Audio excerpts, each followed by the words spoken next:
Tu as passé 15 ans à l'école, 15 ans assis sur une chaise à écouter, à prendre des notes et à mémoriser des choses pour des contrôles. Là, je te pose une question toute simple. Qu'est-ce que tu retiens vraiment de tout ça? Sois honnête. 3%, 5%, peut-être grand max 10% si t'étais vraiment un bon élève.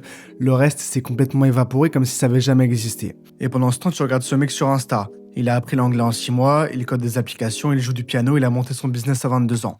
Toi, ça fait littéralement 3 ans que tu te dis « Ok, je vais m'y mettre ». Au final, tu télécharges Duolingo, t'achètes des livres et tu suis 10 chaînes YouTube éducatives. Au final, tu sais toujours rien faire. Ce poids dans ta tête, cette frustration, cette impression d'être à la traîne, je sais ce que tu vis parce que je l'ai vécu aussi. Et le problème, c'est pas toi. Le problème, c'est qu'on t'a appris à apprendre comme un robot et ça fonctionne pas. Aujourd'hui, je vais te montrer comment apprendre 10 fois plus vite que la moyenne, sans formation à 2000 €, sans diplôme, juste avec des principes que personne t'a expliqués. Accroche-toi, c'est parti. La première vérité brutale, c'est que l'école ne t'a pas appris à apprendre. L'école t'a appris à mémoriser pour un contrôle pendant 48 heures, et après, poubelle. Est-ce que tu vois vraiment la différence? Mémoriser, c'est comme stocker. Apprendre, c'est comprendre, appliquer et intégrer, et c'est pas pareil du tout. Quand tu mémorises, l'info reste en surface, elle s'évapore. Quand tu apprends vraiment, ça devient une seconde nature, comme respirer. Maintenant, regarde ce que tu fais quand tu vas apprendre un truc. Tu lis, tu regardes des vidéos, tu prends des notes ou tu écoutes des podcasts. Tout ça, c'est de l'input que tu reçois. Au final, tu fais rien avec. C'est comme si tu voulais apprendre à nager en lisant des livres sur la natation. Tu peux lire peut-être 50 bouquins sur la brasse, le crawl et le papillon. La première fois que tu sautes dans l'eau, tu vas forcément couler. Apprendre, c'est un sport de contact. Tu dois te salir les mains. Tu dois faire les choses et pas juste regarder. Tant que tu fais que recevoir l'information, tu apprends rien et tu continues à te divertir et à faire croire à ton cerveau que tu avances. Sauf que la plupart des gens confondent les deux et t'avances pas du tout. Le deuxième principe, et celui-là il va t'économiser littéralement des années, est-ce que tu as déjà entendu parler de la loi 80-20 ? 80% de tes résultats viennent de 20% de tes efforts. Ça veut dire quoi concrètement? C'est-à-dire que dans n'importe quel domaine, tu as une petite poignée de trucs essentiels qui font 80% du job, et tout le reste c'est littéralement du détail. Si tu veux apprendre une langue, les gens te disent il faut connaître 10 000 mots. Bullshit, c'est faux. Avec les 1000 mots les plus utilisés, tu comprends 80% des conversations courantes. 1000, pas 10 000. Si tu veux apprendre la guitare, t'as pas besoin de maîtriser 50 accords compliqués. T'as 5 accords de base qui te permettent de jouer 90% des chansons. 5. Tu vas apprendre le code. Tu commences par les algorithmes complexes. Tu commences par les bases, variables, boucles, conditions. Le reste, ça va venir naturellement. Le truc, c'est que la plupart des gens, ils essayent d'apprendre tout en même temps. Ils se noient dans la complexité dès le départ. Résultat, ils abandonnent au bout de 2 semaines. Identifie dans chacun des domaines les 20% qui comptent vraiment. Concentre toute ton énergie dessus et oublie le reste pour l'instant. Maintenant, je vais te dire pourquoi tu ne retiens jamais rien. Tu fais ce que tout le monde fait. Tu lis, tu relis, tu soulignes dans le jaune fluo, tu te dis ok c'est bon j'ai compris. Et après 3 jours, t'as tout oublié. Pourquoi? Parce que ton cerveau il fonctionne pas comme ça. Ton cerveau il garde ce qu'il utilise. Le reste, il élimine. C'est cruel mais c'est comme ça. La méthode qui marche vraiment, ça s'appelle le rappel actif. Au lieu de relire passivement, tu fermes le livre et tu te demandes qu'est-ce que je viens de lire. Tu te forces à recracher l'information de ta mémoire. C'est inconfortable, tu vas galérer au début, mais tu vas te dire souvent « Ah, merde, je m'en souviens plus ». Tant mieux. C'est exactement à ce moment-là que ton cerveau crée des connexions solides. Pense à la musculation. Tu peux regarder un haltère pendant 3 heures, tu ne deviendras jamais musclé. Faut que tu soulèves, que ça brûle, que ça galère. Pour le cerveau, c'est la même chose. Et un truc aussi important, arrête le bachotage. Tu sais, ces sessions de 6 heures non-stop la veille de l'examen, c'est la pire stratégie possible. Ce qui marche, c'est l'effet d'espacement. Tu apprends mieux quand tu étales tes sessions sur plusieurs jours. 30 minutes par jour pendant une semaine, ça fait 6 heures d'affilée. Pourquoi? Parce qu'à chaque fois que tu reviens sur un sujet, ton cerveau doit faire l'effort de retrouver l'information. Et c'est cet effort qui solidifie le souvenir. C'est comme un sentier dans la forêt. La première fois, c'est broussailleux, tu vas avoir du mal à passer. Mais à chaque passage, le chemin devient plus clair, plus rapide, jusqu'à ce que ça soit littéralement une autoroute pour tout le monde. La partie numéro 4, là on va attaquer le concept qui sépare les vrais des touristes.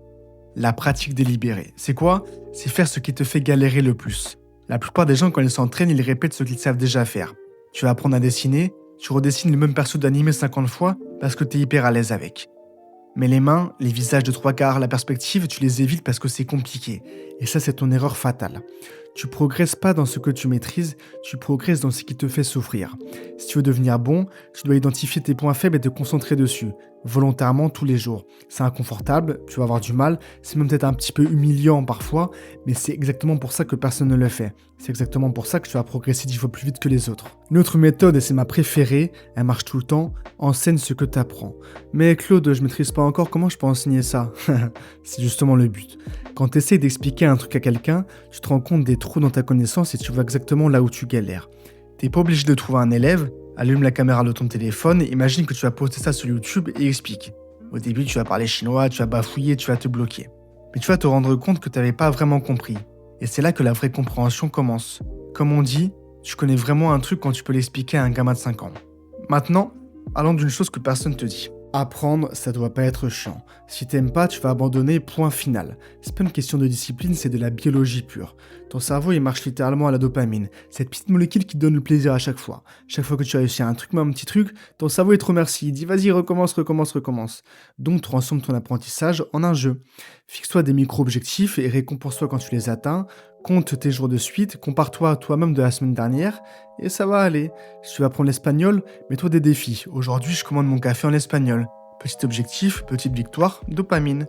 Le lendemain, tu pousses un petit peu plus, un peu plus, avant que tu te rendes compte que tu parles couramment. Mais attention, il y a un énorme piège. Toutes ces apps qui te donnent des badges virtuels de notification des Strix, ils peuvent te jouer un sale tour. Tu ouvres l'application pour apprendre, tu vois une notification Insta, tu switches, tu scrolles 30 minutes et tu reviens jamais à ton apprentissage. Et tu te dis, j'ai appris 5 minutes aujourd'hui, c'est cool. Non, c'est faux, t'as rien fait. Ton cerveau, il peut pas se concentrer sur 2 trucs en même temps. Le multitâche, c'est un mythe. C'est de la pure distraction qui se déguise en productivité. Quand t'apprends. Mode avion, onglet fermé, téléphone carrément ailleurs. 1 heure de focus total, c'est égal à 5 heures de pseudo-travail avec un téléphone à côté. Partie 6, le truc que tu négliges totalement. Là, je vais te parler du truc le plus sous-coté de l'apprentissage et c'est pourtant le plus basique, le sommeil. Tu vas me dire quoi, le sommeil? Ouais, le sommeil. Pendant que tu dors, ton cerveau, il fait pas que rêver. Il bosse, il trie, il consolide tout ce que tu as appris dans la journée. Il classe les informations importantes, il jette ce qui est pas important, et il crée des connexions. Tu sais, ces moments où tu galères sur un problème toute la soirée, tu vas te coucher, et le matin, la solution te paraît évidente. C'est pas magique. C'est ton cerveau qui a bossé pendant que tu dormais. Et ça veut dire quoi? Ça veut dire que les nuits blanches pour bachoter, c'est l'inverse de ce qu'il faut faire.